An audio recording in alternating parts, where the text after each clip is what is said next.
Every Amish child knows this taste and dreams of it and waits all week for it.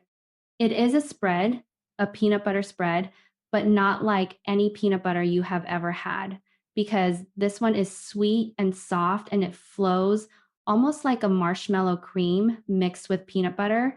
And it is spread thick on soft bread and eaten at the church gathering every other Sunday.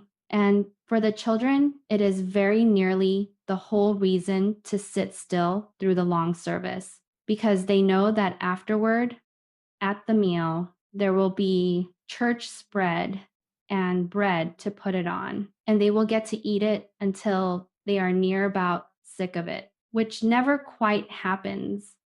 We call it church spread or church peanut butter or peanut butter schmear. And today I am going to give you the recipe with the amounts exact and tell you about the beautiful old tradition it comes from. And I promise you that once you make this, the children in your life are going to look at you the way Amish children look at the deacon's wife who made the spread that Sunday, which is to say, with pure love. Let me tell you first about the tradition, about the church meal, because the spread lives inside it and you cannot understand the one without the other. The Amish, you must understand, have no church buildings. We worship in homes, the families of a district taking turns hosting the service in their house or their barn or their shop, cleared out and set up with the benches for the day.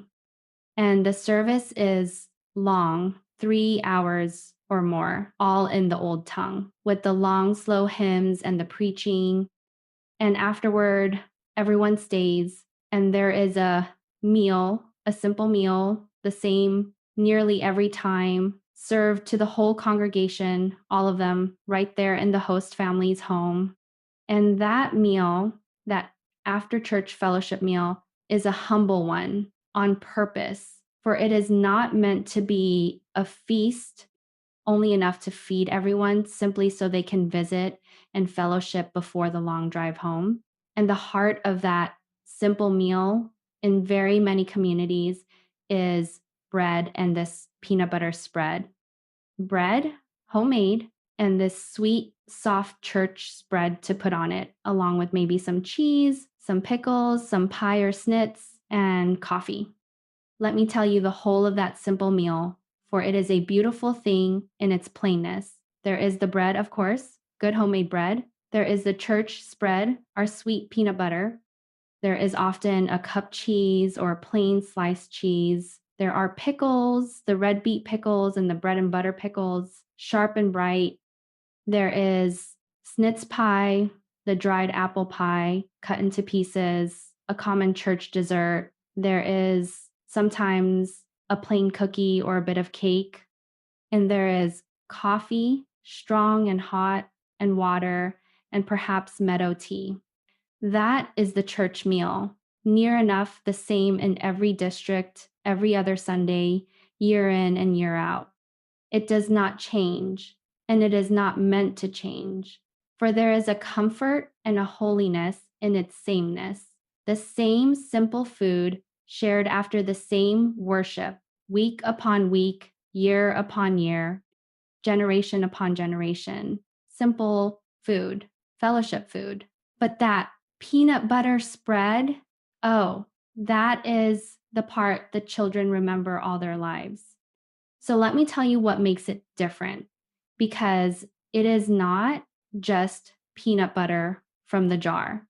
It is peanut butter transformed, made sweet and soft and spreadable and almost fluffy. And the secret to that is a syrup, a cooked sweet syrup that is folded into the peanut butter along with marshmallow to make it soft and light and flowing. Now, peanut butter itself came to the plain table a good while back, and the thrifty plain woman, ever ready to make a plain thing special, learned to stretch it and sweeten it and lighten it into this spread so that a jar of peanut butter could become a great crock of soft, sweet spread, enough to feed a whole congregation. That is the plain genius again, taking a simple thing and making it go far and taste wonderful. And church spread is one of the finest examples of it. Let me give you the recipe exactly. You begin by making the syrup.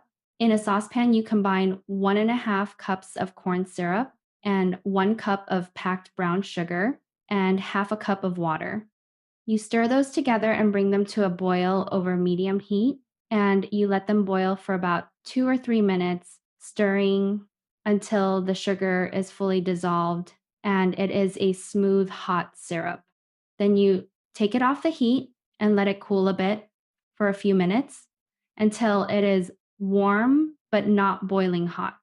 Some old recipes use a lighter syrup, some use maple, some use a mix, but corn syrup and brown sugar is the common and reliable way, and it makes that classic soft, sweet spread.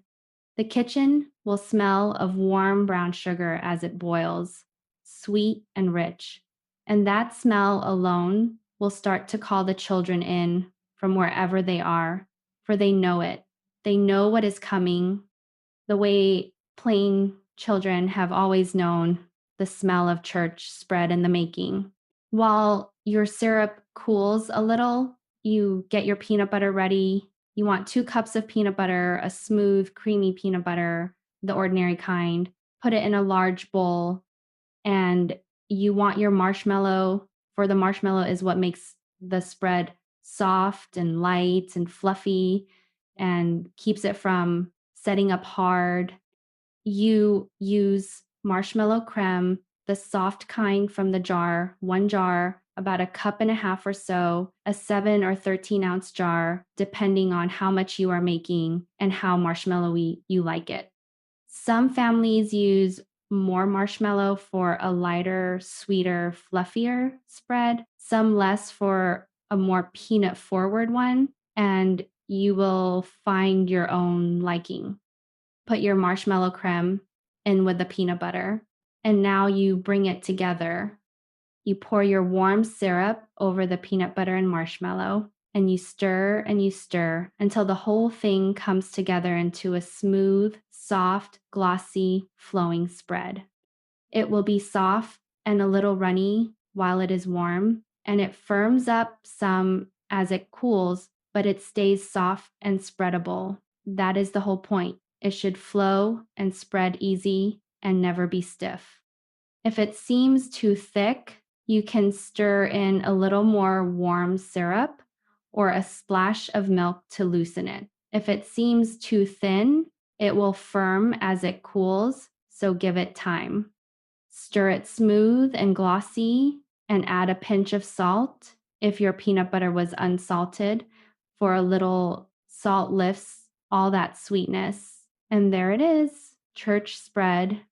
Sweet, soft, flowing peanut butter, better than any child ever dreamed, ready to spread thick on soft homemade bread. And that is how you eat it, thick on soft bread. And I do mean thick.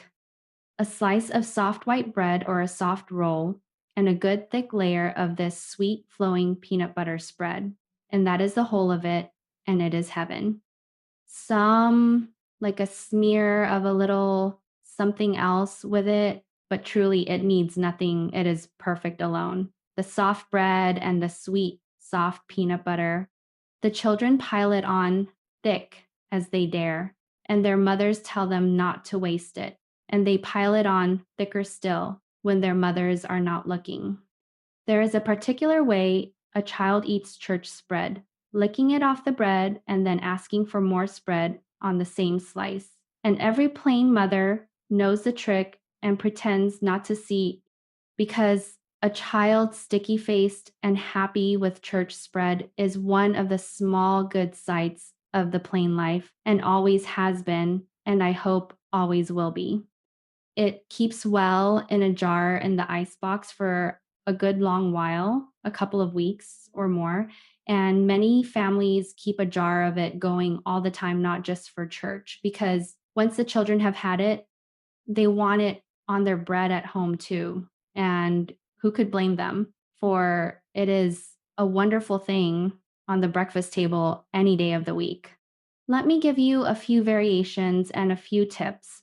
For over the years, the plain women have made this spread in many ways. Some families add a spoonful or two of maple syrup or use maple in place of some of the corn syrup for a lovely maple note that pairs beautifully with the peanut. Some add a splash of vanilla, half a teaspoon for warmth. Some make it with a little more marshmallow for a lighter, fluffier, sweeter spread, near about like a peanut butter fluff. And this is how the children like it best. Others keep it firmer and more peanut forward with less marshmallow, which the grown folk often prefer. You can make a large batch, for it keeps, well, doubling or tripling the recipe. And many a deacon's wife makes a great crock of it for the whole congregation. One tip: if your spread sets up too firm in the cold ice box, simply let it sit out a while to soften, or stir in a little warm syrup or milk to bring it back to that soft, flowing state.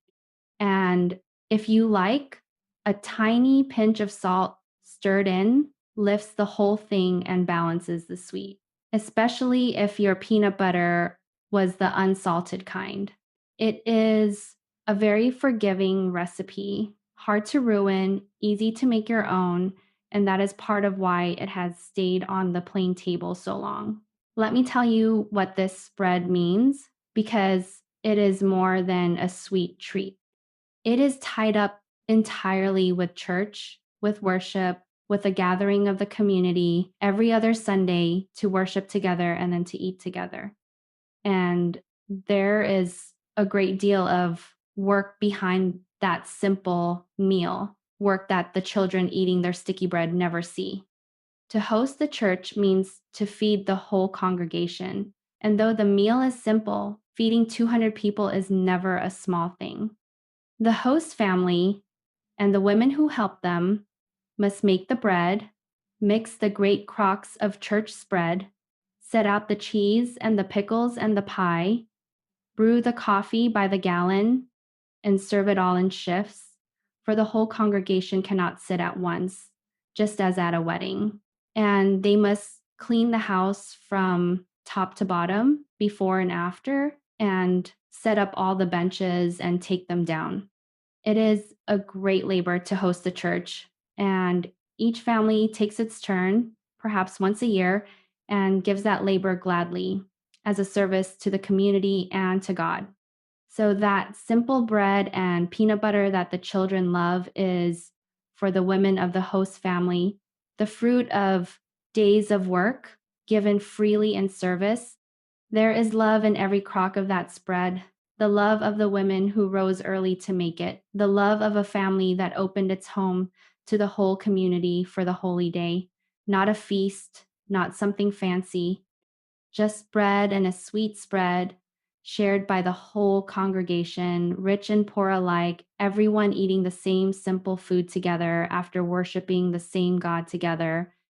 There is a great plainness in it, a great humility, and a great sweetness, both the sweetness of the spread and the sweetness of the fellowship.